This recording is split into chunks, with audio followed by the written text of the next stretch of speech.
Hello दोस्तों, the peripheral series के episode 4 के एक्सप्लेनेशन में आपका स्वागत है। अगर आपने इस सीरीज के पहले के एपिसोड्स का रिकैप नहीं देखा है तो उसका लिंक आपको डिस्क्रिप्शन में मिल जाएगा।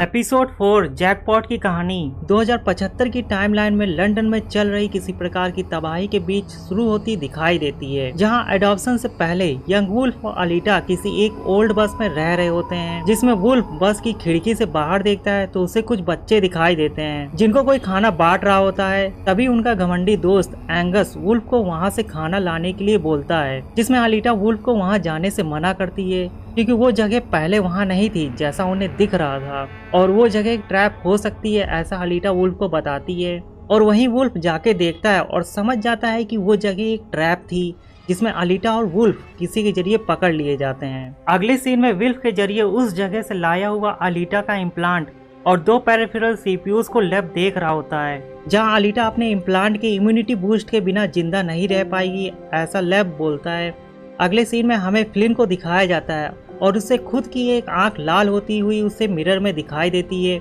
और वहीं उसका हाथ भी अकड़ने लगता है। फिर अपने आप उसकी बॉडी नॉर्मल हो जाती है। और वहीं बर्टन से मिलने टॉमी आता है, जिसमें टॉमी उनके सीक्रेट्स जानने के लिए वहां आया होता है क्योंकि उसने जिमीज बार में बर्टन को कॉर्बेल से हाथ मिलाते हुए देखा था, जिसमें फ्लिन और बर्टन दोनों ठीक हैं ऐसा वो टॉमी से बोलते हैं, जिस पर टॉमी उनका दोस्त है और वो उनके काम आ सकता है ये बोल के वहाँ से निकलता है। जहाँ फ्लिन को बर्टन का सबके साथ झूठ बोलना अच्छा नहीं लगता, जिसमें वो उस बारे में प्रैक्टिकली नहीं सोच पाएगी ऐसा बर्टन उससे बोलता है और डस्टबिन से एक टॉय निकाल कर टेबल पर रख देता है, जहाँ फ्लिन को लगता है कि बर्टन ने उसके डस्टबिन की तलाशी ली है। वहीं फ्लिन काफी ज्यादा भड़क जाती है, जिस पर उसकी एक आंख फिर से लाल होने लगती है और उससे पूरी बॉडी में दौरा पड़ने लगता है और वो जमीन पर गिर जाती है। यहाँ हमें हेडसेट का इफेक्ट फ्लिन में काफी गंभीर रूप से दिखाई देता है। दूसरी ओर चेरीज डैनियल के बिहेवियर एनालिसिस को एक एंड्रॉइड रोबोट में इंस्टॉल करवा देती है, जिस कारण वो रोबोट सेम डैनियल की तरह चेरीज से बातें करने लगता है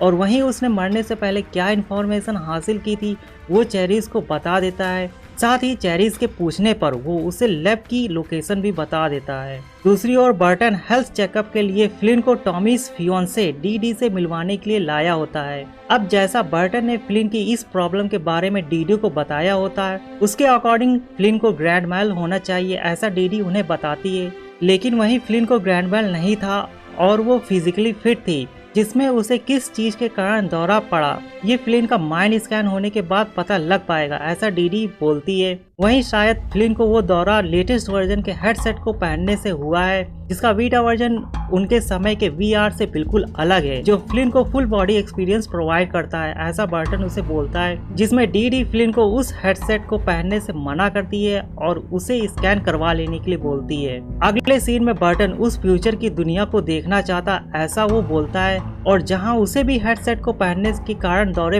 पड़ सकते हैं ऐसा लियो बर्टन से कहता है, जिसमें बर्टन बोलता है कि अगर ये चीज फ्लिन को तकलीफ दे रही है तो मैं वहाँ पर जाऊंगा और वहाँ जो भी इसके पीछे है उसकी बैंड बजाकर वापस आऊंगा। और साथ ही बर्टन उस पेरिफेरल बॉडी में जाएगा ये बोलता है, जिसमें बर्टन को कुछ न हो इसलिए हैंडीकैप कॉर्नर वहां जाने के लिए तैयार हो जाता है। दूसरी ओर विल्फ अपनी ड्रिंक लेकर जा रहा होता है, तभी उसे डोमिनिका जो लैब की वाइफ है वो विल्फ को देख लेती है और अपने साथ नजरें मिला के बात करने को कहती है, क्योंकि विल्फ हमेशा उससे नजरें छिपा के रहता था, जिसमें डोमिनिका उसे अपने साथ डांस करने के लिए बोलती है। और वहीं लेब उन्हें डांस करते हुए हैप्टिक सिंह के जरिए देख रहा होता है, तभी उससे मिलने चेरीज वहां आती है, जहां लेब ने उसका कुछ चुरा लिया है ये बोलती है, यानी वो अलीटा के पास मौजूद ग्रेस के जरिए बताई हुई रिसर्च इंस्टीट्यूशन आरआई की इंफॉर्मेशन जानना चाहती थी, जो शायद लेब को भी नहीं पता था क्योंकि अलीटा काफी दिनों से अपने इम्प्लांट के बिना फरार थी, जिसमें वो उसे ट्रैक भी नहीं कर सकते थे।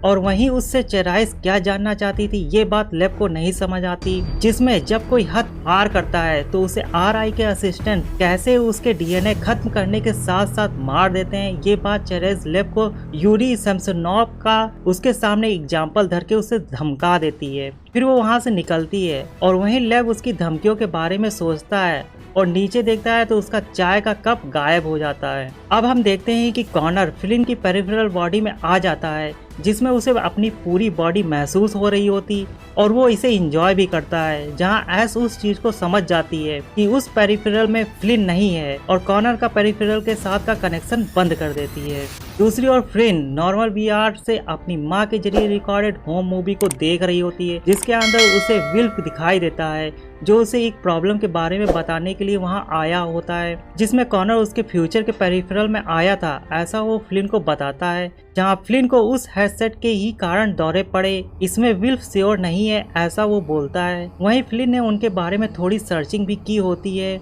जिसमें उसे विल्फ के बारे में ज्यादा कुछ नहीं, वहीं लेब जुबॉब के बारे में देखने को मिला, जिसकी पूरी फैमिली को मार के उसका घर जला दिया गया। और इस लैब का विल्फ के लैब के साथ कोई कनेक्शन नहीं है, क्योंकि वो फ्लिन के समय का था और नाम कॉमन हो सकते हैं, ऐसा वो विल्फ को बताती है। फिर विल्फ उसे स्कैन करवा लेने के लिए कहता है और वहीं अलीटा उसकी बहन है ये कहकर वहां से निकलता है। अगले सीन में विल्फ लैब से मिलता है और उसे बताता है कि स्टब्स में रह रही उसकी फैमिली को किसी ने बड़ी बेरहमी से मार दिया जो उनकी टाइमलाइन से था, जिसे सुनकर लेब सरप्राइज हो जाता है। जहां लेब के भाई एलेक्साई ने फार्मास्यूटिकल ऑर्गेनाइजेशन खरीदी, जिसमें इंसानों के ऊपर ड्रग्स यानी मेडिसिन टेस्टिंग काफी थकाने वाला और महंगा प्रोसेस था, इसलिए उन्होंने स्टब्स को बनाना शुरू किया ड्रग टेस्टिंग के लिए। और वहीं लेब ने भी अपना स्टब बनवाने के लिए अलीटा को हायर किया था और वो ट्रबल में था कि उसके दूसरी दुनिया के अवतार की सोच उससे अलग हो सकती है, इसलिए उसने दूसरे स्टब में रह रही अपनी फैमिली को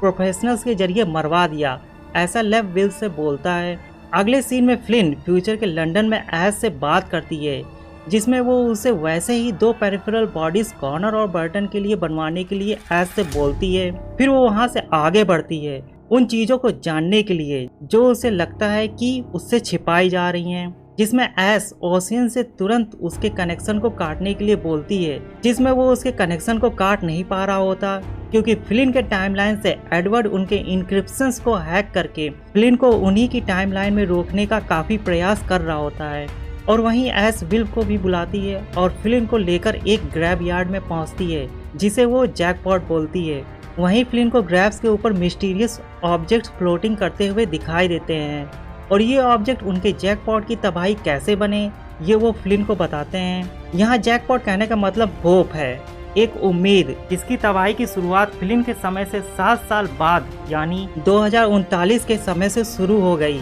जिसमें पहला ऑब्जेक्ट दिखाता है कि कैसे 2039 में नॉर्थ अमेरिका का इलेक्ट्रिकल ग्रिड हैक होने के बाद महीनों तक कई द्वीप अंधेरे में रहे। अब ये तबाही किस तरह आगे बढ़ी और इस चीज को देखते हुए दूसरा ऑब्जेक्ट खुलता है, जिसमें 2041 में एक फ्लो वायरस नाम के वायरस ने अपना प्रकोप फैलाया, जिसे ब्लड प्लग भी कहा जाता है। तीसरा ऑब्जेक्ट इन्वायरमेंटल तबाही को दिखाता है, जिसने हर जिंदा चीज से लेकर जमीन और फसलों को तबाह कर दिया, जिसके कारण अगले 40 सालों के लिए करीब 700 करोड़ लोगों की जनसंख्या मिट गई। अब लास्ट ऑब्जेक्ट अंत को दिखाता है, जिसमें एक सिविल वॉर छिड़ जाने के कारण नॉर्थ कैरोलिना में स्थित न्यूक्लियर मिसाइल के टावर को उड़ा दिया जाता है और वहीं फ्लिन का घर था, जिसे तबाह होते देख के फ्लिन को अलीटा की कही हुई बातें याद आ जाती हैं कि किस तरह वो अगले 10 सालों में मरने वाली है। अब इस सब के बाद फ्लिन अपने समय में वापस आ जाती है और बर्टन को जैकपॉट की तबाही के बारे में ना बताते हुए